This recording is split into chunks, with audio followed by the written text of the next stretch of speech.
Hello and welcome to another Raggy's Beer Review. So today we're going over to the final beer from the Lidl Oktoberfest box set that was originally released in 2023, came out again in 2024. Lidl were quite stum on this because the other week it wasn't showing and we thought we'd all missed it, but you know, it's come out, which is great. So this is Sama Vida Guad, whatever that means. There, that's the writing there at least. Kuchlbauer Gillamoos Beer. Kuchlbauer Gillamoos Beer. So, yeah. Obviously the writing's in German, so no good me trying to say out there. ABV's 5.6%. So, let's dive in. Let's see what we think. And yeah, day 3 of German beer reviews, and it's been an interesting journey. I've got to be honest, you know. I'm drinking along with the public, and that's amazing because we can for those of us who can afford it at the time. You know, 25 quid is a good wallop of money, you know, in the grand scheme of things, it is. Yeah, not everybody can. For some people, their weekly beer is maybe one beer or a few beers, 4 for 7 quid from Tesco's, you know, in the grand scheme of things.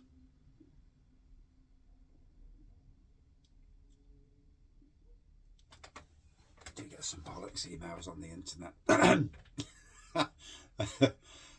So yeah,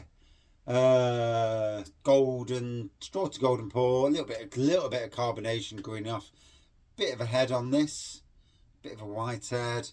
Looks very similar in a lot of ways to most of the beers in this box set. Lager malt nose. There's a slight hint of pepper. I'm getting off this.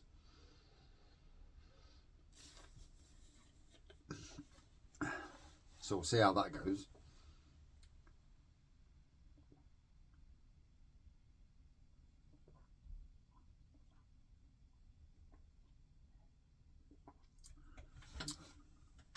Oh.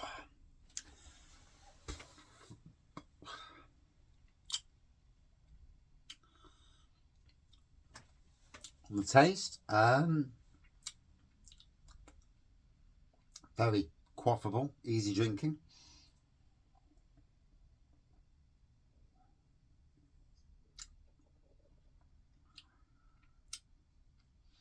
And now I'm not getting the pepper. I'm just getting what is a nice, easy drinking lager malt beer. You know, lager beer. You know, whatever you want to class it as.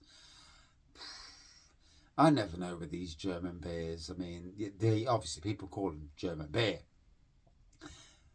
but in the same respect, people call Carling beer, and a lot of people call it lager, and it's bonkers. You know, even at Sainsbury's beer aisle, yeah, I want the beer aisle for Carling, and I'm like, it's fucking lager, mate. It's not beer. And I know all the pros and cons of all that. You know, it's hilarious, but. In essence, anyway, it's smooth. It's got a nice clean aroma to it.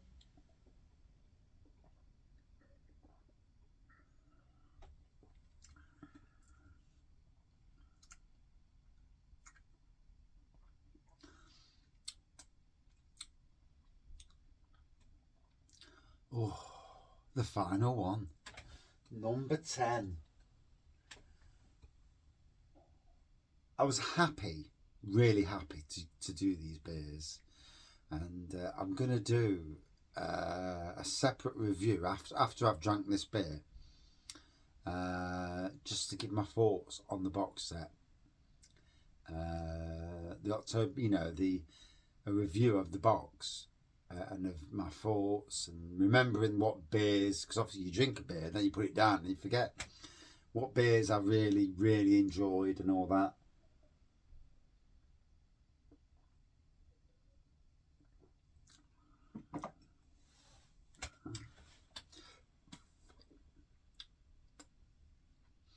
And you know, for people in the UK, you know, it's nice to join in the Oktoberfest thing. I mean, some of these breweries I've never heard of before in my life.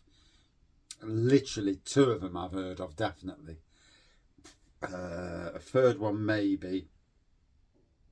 So obviously not your Spattons or your Lowenbrows and them sort of beers, which are predominantly the big named beers. Well, it seems seemingly anyway. In Germany, it may be different. You know, we look at beers that we know in this country, and other people will look at beers that come from England and Scotland and Wales and Northern Ireland abroad and think that's the biggest beer that we, you know, in Britain, whereas it probably isn't. You know, years ago it may have been that beer, but these days it's not. It's funny how names and brands come and go, and supermarkets are to blame for a lot of that, because supermarkets will stock varieties of beer. And I remember being at Sainsbury's, I was there 5 years on the beers, wines and spirits department, and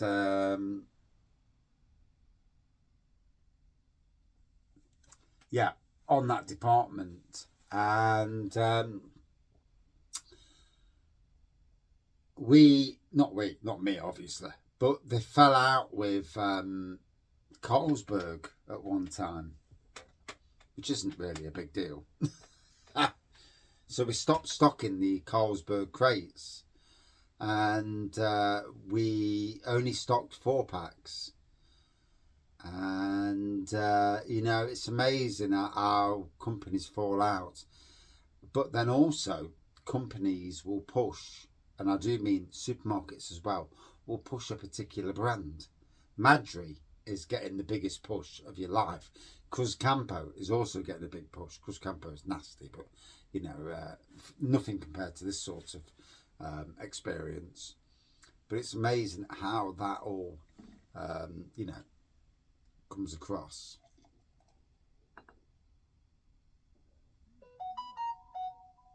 I'm getting a lot of diddly dees.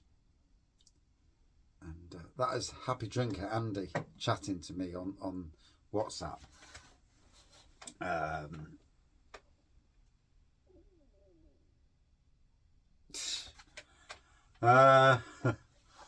So, yeah, decent size head on this one. Yeah, shit poor, but that's me. Yeah. Smooth as you like. Lager malt.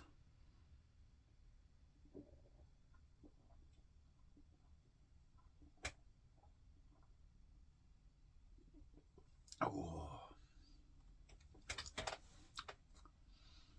And for these Oktoberfest beers, I've actually broke my 2 reviews a day rule. I have a rule that I set up some time ago to only do 2 reviews a day. Why?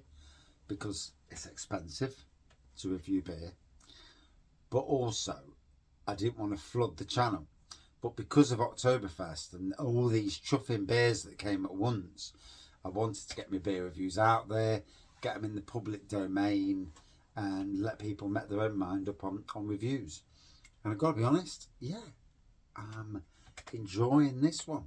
As I have all 9 out of the 10, I'd say I've been banging. There was one with a slight cardboardy taste on the back end. It was still a good beer, but I could still taste the cardboardy.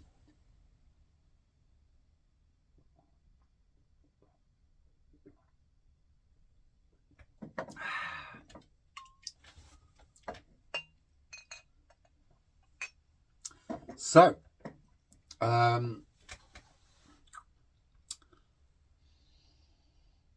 lager malt aroma. I did get a hint of pepper on the aroma. On the taste, I didn't get the pepper on the taste. You know, just tasted nice. Just tasted like a lager. Nice, smooth, easy drinking. I think it was 5.6% ABV. Yep. Would I drink it again? Yeah, I'd like to have a punt in a bar, in a pub, probably on keg. You won't order it, you'd see this on cask. Anyway, I don't think German beers come in cask, unless I'm mistaken. Out of 5 for me, yeah, 4.3 out of 5. Thank you for watching. See you soon.